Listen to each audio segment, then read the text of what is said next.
আসসালামু আলাইকুম। আমি ডক্টর কাজী হাফিজউদ্দিন, ব্রেন ও স্পাইন সার্জন হিসেবে ন্যাশনাল ইনস্টিটিউট অব নিউরোসায়েন্সে কর্মরত আছি।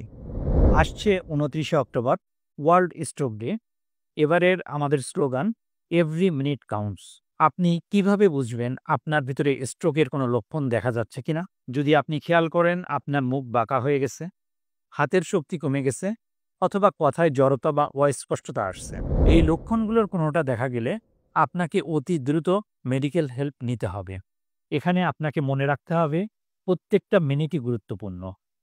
আপনি যত দ্রুত চিকিৎসা নেবেন আপনার ব্রেনের ড্যামেজ তত কম হবে, ডিসএবিলিটির পরিমাণ কমে আসবে এবং মৃত্যুর ঝুঁকি অনেকাংশে হ্রাস করার সুযোগ থাকবে। আসুন আমরা স্ট্রোক সম্পর্কে জানি এবং এর লক্ষণগুলো দেখা গেলে দ্রুত চিকিৎসকের পরামর্শ নেই।